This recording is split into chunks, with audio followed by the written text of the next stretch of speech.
ಎಲ್ಲರಿಗೂ ನಮಸ್ಕಾರ. Video subscribe ಮಾಡಿ, ಶೇರ್ ಮಾಡಿ, ಪ್ರತಿಯೊಬ್ರು ಕಮೆಂಟ್ ಮಾಡಿ. ನಿಮ್ಗೆ ಏನೇ ಪ್ರಾಬ್ಲಮ್ ಇದ್ರು ಮತ್ತೆ ವಿಡಿಯೋ ಮಾಡಕ್ಕೆ ನನ್ಗೆ ಸ್ಫೂರ್ತಿಯಾಗಿ ನೋಡಿ. ಇವತ್ತು ಹೇಳ್ತೀನಿ. ಇವತ್ತು ಏನ್ ಟಾಪಿಕ್ ಅಪ್ಪ ಅಂದ್ರೆ, ಯಾವ ಬಾನಿನ ಹೊಂದಿಗೆ ಹಾಕ್ಬೇಕು, ಯಾವ ಬಾನಿನ ಹಾಕ್ಬಾರ್ದು. ನಿಮ್ಗೆ ಕೆಲವ್ರು ಹೇಳ್ಕೊಡಲ್ಲ. ಹೊಸಬ್ರಿಗೆ ಎಲ್ಲಿಂದ ಕೇಳಕ್ ಹೋಯ್ತಾರೆ, ಕೆಲವ್ರು ಕೇಳ್ತಾರೆ, ಕೆಲವ್ರು ಹಂಗೆ ಮಾಡ್ಬಿಡ್ತಾರೆ. ಟ್ರೈನಿಂಗ್ ಅಲ್ಲೆಲ್ಲ ಹೇಳ್ಕೊಡಲ್ಲ. ಇಂಥ ಬಾನಿ ಹಾಕ್ಬೇಕು, ಇಂಥ ಬಾನಿ ಹಾಕ್ಬಾರ್ದು ಅನ್ನೋ ವಿಚಾರನ ಯಾರು ಹೇಳ್ಕೊಡಲ್ಲ.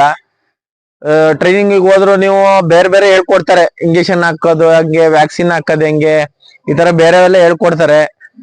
ಅದನ್ನು ಬೇಕು, ಮುಖ್ಯವಾಗಿ ಅದು ಬೇಕು. ಇದನ್ನ ನಾವು ಅಲ್ಪ ಸ್ವಲ್ಪ ನನಗೆ ಗೊತ್ತಿರೋದ್ನ ನೀಟಾಗಿ ಹೇಳ್ಕೊಡ್ತಾ ಹೋಯ್ತೀನಿ. ಬನ್ನಿ, ಬಾನಿ ಬಗ್ಗೆ ನಿಮ್ಗೆ ಫಸ್ಟ್ ಸ್ಟಾರ್ಟಿಂಗು.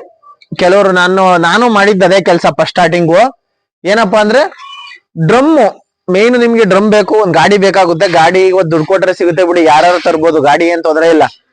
ಡ್ರಮ್ ಪ್ಲಾಸ್ಟಿಕ್ ಅಂಗಡಿಗೆ ಹೋಗ್ತೀರಾ ನೀವು, ಪ್ಲಾಸ್ಟಿಕ್ ಅಂಗಡಿ ಡ್ರಮ್ ತರ್ತೀರಾ. ಆದ್ರೆ ಪ್ಲಾಸ್ಟಿಕ್ ಅಂಗಡಿಲೇ 2-3 ತರ ಡ್ರಮ್ ಬರುತ್ತೆ. ಇವು ಗಮ್ ಡ್ರಮ್ ಅಂತ, ಗಮ್ ಡ್ರಮ್ಗಳು ಇವೆಲ್ಲ. ಇವನ್ನ ನೀವು ಯೂಸ್ ಮಾಡ್ಬೇಕು ಜಾಸ್ತಿ, ಗಮ್ ಡ್ರಮ್ನ. ಏನಕ್ಕಪ್ಪ ಅಂದ್ರೆ, ನಿಮ್ಗೆ ಮಾಮೂಲಿ ಎಳ್ದಾಡಿರ್ ಹೋಗುತ್ತೆ, ಎಳ್ದಾಡಿರ್ ಇರಲ್ಲ. ನೀವು ಆಟೋ ಗಾಡಿಲಿ ತರೋದ್ರಿಂದ ಎಳ್ದಾಡಿರ್ ಇರಲ್ಲ. ಆಮೇಲೆ ಬೈಕ್ ತರೋದ್ರಿಂದ ಎಳ್ದಾಡಿರೆಲ್ಲ ಹೋಗುತ್ತೆ. ಆಮೇಲೆ ಇವೆಲ್ಲ ಬೈಕ್ ಗ್ಯಾರೇಜ್ ಅಲ್ಲಿ ಇವೆಲ್ಲ ಆಯಲ್ ಡ್ರಮ್ಗಳು. ಇವೆಲ್ಲ ಕಮ್ಮಿ ರೈಟು, 150 200 ರೂಪಾಯಿ. ನೀವು ಆಯಲ್ ಡ್ರಮ್ ಬೈಕ್ ಗ್ಯಾರೇಜ್ ಅಲ್ಲಿ ಕೇಳಿದ್ರೆ ಕೊಡ್ತಾರೆ. ಅವ್ರ ಹತ್ರ ತಂದು ಇವೆಲ್ಲನೂ ಮೇಲ್ಗಡೆ ಎಲ್ಲ ಕುಯ್ಕೋಬೇಕು ನೀಟಾಗಿ. ಕುಯ್ಕೊಂಡಿದ್ದಾದ್ಮೇಲೆ ನೀಟಾಗಿ ತೊಳ್ಕೊಂಡು ಮಾಮೂಲಿ ಬಾನಿಗೆ ಉಪಯೋಗಿಸ್ಬೋದು. ಇವನ್ನೆಲ್ಲ ಎಳ್ದಾಡಿದ್ರೆಲ್ಲ ಏನಾಗಲ್ಲ. ಆಮೇಲೆ ನೀವು ಪ್ಲಾಸ್ಟಿಕ್ ಅಂಗಡಿ ತತ್ತಿರಲ್ಲ ಡ್ರಮ್ಮು, ಅವೆಲ್ಲ ತಡ್ತಾ ಬರಲ್ಲ. ನಿಮ್ಗೆ ಅಪ್ಪರ ದಿವಸ ಬಾಳಿಕೆ ಬರಲ್ಲ. ನೀವು ಅದರಿಂದ ಈ ಡ್ರಮ್ಮನ್ನೇ ಉಪಯೋಗಿಸಿದ್ರೆ ತುಂಬಾ ಒಳ್ಳೇದು. ನೀವು ಆ ಡ್ರಮ್ಮು ತಂದು ಉಪಯೋಗಿಸ್ಬೋದು, ಏನಿಲ್ಲ. ಆ ಡ್ರಮ್ಮು ನಿಮ್ಗ ಅನ್ಕೊಂಡಷ್ಟು ಬಾಳಿಕೆ ಬರಲ್ಲ, ತುಂಬಾ ದುಡ್ಡು ಖರ್ಚು ಬರುತ್ತೆ, ತುಂಬಾ ಡ್ರಮ್ ಇಂದ ಲಾಸ್ ಆಗುತ್ತೆ. ಈ ಹ್ಯಾಂಡ್ಲ್ಗಳು, ಈ ಕೈ ಹ್ಯಾಂಡ್ಲವಲ್ಲಿ ಇವೆಲ್ಲ ಕಿತ್ಕೋತವೆ.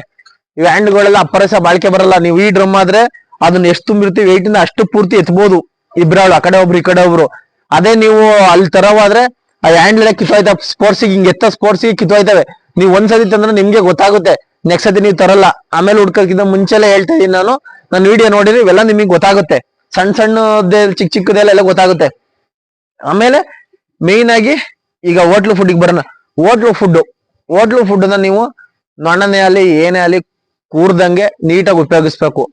ಆಮೇಲೆ ಎಷ್ಟೇ ಫೀಡ್ ಆಗಲಿ, ಎಷ್ಟೇ ಫುಡ್ ಆಗಲಿ, ನೀವು ಅವತ್ತಿಂದ ಅವತ್ತೇ ಉಪಯೋಗಿಸಕ್ ಟ್ರೈ ಮಾಡಿ. ನಿಮ್ಗೆ ಎಷ್ಟ್ ಬೇಕಾಗುತ್ತೆ ನೋಡ್ಕೊಳ್ಳಿ. ನೀವು ಫುಡ್ ಸಿಗ್ತಾ ಒಂದಿನ ಜಾಸ್ತಿ ಮಾಡ್ಕೊತಾ ಹೋಗಿ. ನೀವು ಫುಡ್ನ ಆದಷ್ಟು ಅವತ್ತೊಂದಿದ್ನ ಅವತ್ತೇ ಖಾಲಿ ಮಾಡಕ್ ಟ್ರೈ ಮಾಡಿ. ಮತ್ತೆ ಇಟ್ಟು ಇನ್ನೊಂದ್ ದಿವಸ ಖಾಲಿ ಮಾಡೋದು, ಅದನ್ನ ಮಾಡಿ. ವೆಜ್ನ ಒಂದ್ ದಿವಸ ಇಟ್ಟು ಮಾಡ್ಬೋದು, ಏನ್ ತಲೆ ಕೆಡ್ಸ್ಕೊಳಂಗಿಲ್ಲ. ನೀವು ಒಂದ್ ದಿವಸ ಒಂಚೂರು ಹೆಚ್ಚು ಕಮ್ಮಿ ಮಾಡ್ಬೋದು ವೆಜ್ನ. ಅದೇ ನೀವು ನಾನ್ ವೆಜ್ ಹೋಟ್ಲಲ್ಲಿ ಫುಡ್ ತತ್ತಿರಲ್ಲ, ಅವನ್ನ ನೀವು ಫುಡ್ನ ಮಾಡಕ್ ಆಗಲ್ಲ. ಯಾಕಪ್ಪ ಅಂದ್ರೆ ಅದ್ರಲ್ಲಿ ನಾನ್ ವೆಜ್ ಇರುತ್ತೆ. ನಾನ್ ವೆಜ್ ಅತಿ ಫಾಸ್ಟ್ ಆಗಿ ಕೆಟ್ಟೋಗುತ್ತೆ.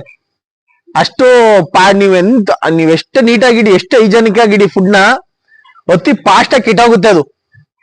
ಅದು ಅಷ್ಟು ಸುಲಭವಾಗಿ ಇರಲ್ಲ. ಅದು ಜಾಸ್ತಿ ಹುಳ ಬೀಳುತ್ತೆ. ಆಮೇಲೆ ಅದರಲ್ಲಿ ಬಾಟ್ಲು ಚೂರುಗಳು ಇರ್ತವೆ, ಕೆಲವರು ಹಾಕಿರ್ತಾರೆ. ಅವೆಲ್ಲ ಚೆಕ್ ಮಾಡಿ ಹಾಕ್ಬೇಕು ನೀವು. ಅವೆಲ್ಲ ಮಾಡಾದ್ಮೇಲೆ ನೀವು ಪ್ರತಿಯೊಬ್ರು ಅಷ್ಟೇ ನಾನ್ ವೆಜ್ ಫುಡ್ನ ಅವತ್ತಿಂದ ಅವತ್ತೇ ಖಾಲಿ ಮಾಡಕ್ ಟ್ರೈ ಮಾಡಿ. ಆಮೇಲೆ ಬನ್ನಿ, ನೀವು ಈಗ ಹೋಟ್ಲಿಂದ ಫುಡ್ ತತ್ತೀರಾ.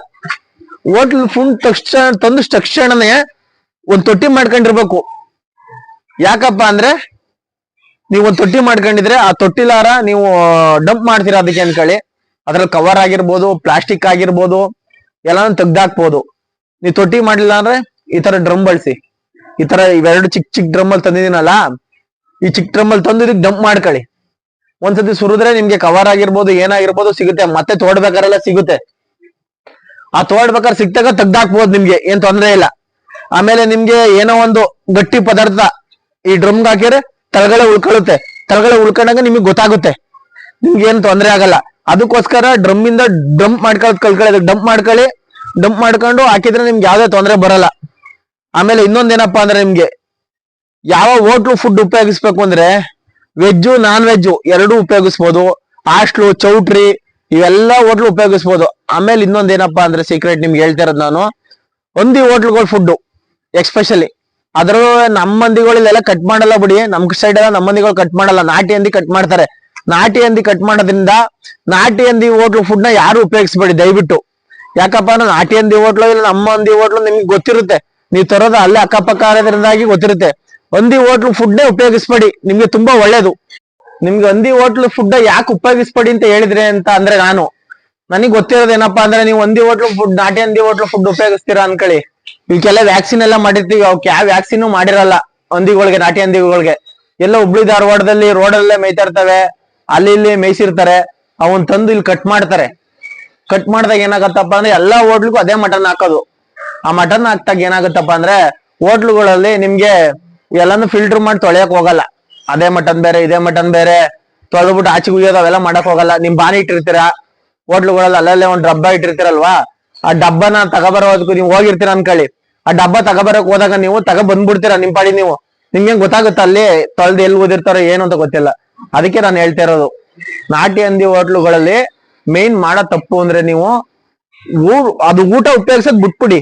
ಯಾಕಪ್ಪ ಅಂದ್ರೆ ಅವಕ್ ಯಾವ್ದೇ ವ್ಯಾಕ್ಸಿನ್ ಹಾಕಿರಲ್ಲ. ಆಮೇಲೆ ತೊಳೆದಿದ್ ಮಟನ್ ತೊಳಿತಾರಲ್ಲ, ನೀವು ಅಲ್ಲಿನ ತಂದು ಕಟಿಂಗ್ ಅಂಗಡಿಯಿಂದ ತಂದು ತೊಳಿತಾರಲ್ಲ, ಅದನ್ನೆಲ್ಲಾನು ಅದರೊಳಗೆ ಓದಿರ್ತಾರೆ. ಆಮೇಲೆ ಅದ್ರಲ್ಲಿ ಕಾಯಿಲೆಗಳು ಇರುತ್ತೆ, ಏನೇನ್ ಕಾಯಿಲೆಗಳಿರುತ್ತೆ ಗೊತ್ತಿಲ್ಲ. ಅಲ್ಲಿಂದ ಕಾಯಿಲೆಗಳ ಹಂದಿ ಎಲ್ಲ ಬಂದಿರ್ತವೆ, ಆ ಹಂದಿ ಎಲ್ಲಾನು ಕಟ್ ಮಾಡಿ ಇಲ್ಲಿ ಡಿಸ್ಪ್ಯಾಚ್ ಮಾಡ್ಬಿಡ್ತಾರೆ. ಅದಕ್ಕೋಸ್ಕರ ನಾನು ಹೇಳ್ತಿರೋದು, ಹಂದಿ ಹೋಟ್ಲು ಫುಡ್ಗಳನ್ನ ಯಾರು ಉಪಯೋಗಿಸ್ಬೇಡಿ. ಅದು ಕೆಲವು ಟೈಮಲ್ಲಿ ಬೆಂದಿರೋದು ಓದಿರ್ತಾರೆ, ಕೆಲವು ಟೈಮಲ್ಲಿ ಮಟನ್ ತೊಳೆದಿರೋದು ಓದಿರ್ತಾರೆ, ಕೆಲವು ಟೈಮಲ್ಲಿ ಅವರೇ ಕೈ ತೊಳ್ಕೊಳ್ಳೋದಿರ್ಬೋದು. ನಾವು ಇಲ್ಲಿ ಬರೋ ಗಾಡಿನೇ ಹಂದಿ ಫಾರಂ ತಗ ಬರೋ ಗಾಡಿನೇ ಸ್ಯಾನಿಟೈಸರ್ ಮಾಡ್ತೀವಿ. ಆಮೇಲೆ ಇಲ್ಲಿ ಬರೋರ್ನೇ ಪೊಟ್ಯಾಷಿಯಂ ಪರ್ಮಾನೆಂಟ್ ಕೈ ತೊಳ್ಕೊಳ್ಳೋದು ಕಾಲ್ ತೊಳ್ಕೊಳ್ಳೋದೆಲ್ಲ ಮಾಡ್ತೀವಿ. ಕೆಲವರು ಹಿಂಗೆ ಹಂದಿಗಳದ ಫುಡ್ ನ ತಂದು ಹಾಕ್ತಾರೆ, ಅವ್ರಿಗೆ ಗೊತ್ತಿರಲ್ಲ ಎಲ್ಲಿಂದ ಕಾಯಿಲೆ ಬರ್ತಂತ ಗೊತ್ತಿರಲ್ಲ, ಎಲ್ಲಿಂದೆಲ್ಲ ಬತ್ತು ಅಂತಾರೆ. ಆ ಹಂದಿ ಹೋಟ್ಲು ಫುಡ್ ನ ಉಪಯೋಗಿಸಿದ್ರೆ ಕಾಯಿಲೆಗಳು ಜಾಸ್ತಿ ಆಗೋದು ಉಂಟು, ಅದ್ರಲ್ಲಿ ಎರಡು ಮಾತೇ ಇಲ್ಲ. ಈಗ ಬನ್ನಿ ಇನ್ನೊಂದು ಹೇಳ್ತೀನಿ ನಿಮ್ಗೆ.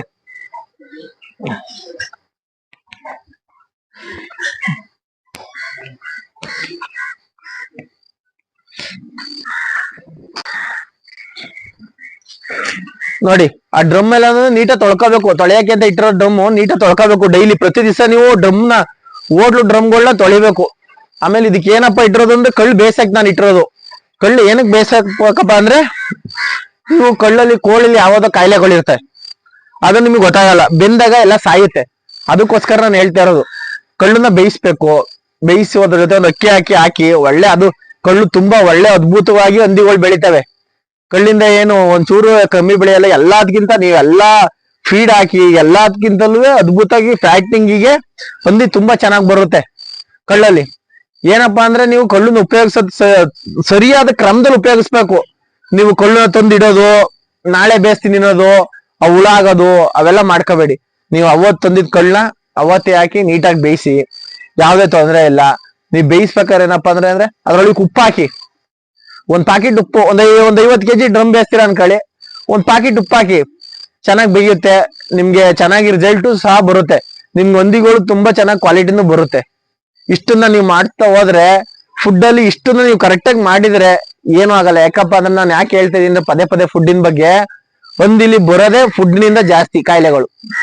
ನೀವು ತೊಳೆ ಗಾಡಿಯಿಂದ ಆಗಿರ್ಬೋದು, ಮತ್ತೆ ನನಗೆ ಹೇಳಿದ್ನಲ್ಲ ಹಂದಿ ಹೋಟ್ಲು ವೇಸ್ಟ್ ಇಂದ ಆಗಿರ್ಬೋದು, ತಂದು ಹಾಕ್ತೀರಾ ಫುಡ್ ಇರಲ್ಲ, ನೀವು ತಂದು ಹಾಕ್ಬಿಡ್ತೀರಾ, ಅದ್ರಿಂದಲೇ ಜಾಸ್ತಿ ಬರೋದು. ಯಾಕಪ್ಪ ಅಂದ್ರೆ ಹಂದಿ ಹೊಟ್ಟೆಲಿ ಹುಳನೇ ಜಾಸ್ತಿ. ಅದಕ್ಕೆ ಫಸ್ಟೇ ಹೊಟ್ಟೆ ಫುಡ್ಡಲ್ಲೇ ನೀವು ಏನೇ ಇದ್ರು ಫುಡ್ನೇ ಹೈಜೆನಿಕ್ ಆಗಿ ಮೇಂಟೈನ್ ಮಾಡ್ಬೇಕು. ಫುಡ್ನ ಮೇಂಟೈನ್ ಮಾಡಿದ್ರೆ ಇನ್ಯಾವುದೇ ಪ್ರಾಬ್ಲಮ್ ಬರಲ್ಲ, ಆದಷ್ಟು ಎಲ್ಲ ಕಂಟ್ರೋಲ್ ಆಗುತ್ತೆ. ಅದಕ್ಕೆ ನಾನು ಫುಡ್ಡಿನ ಬಗ್ಗೆ ಹೇಳ್ತಾ ಇದ್ದೀನಿ.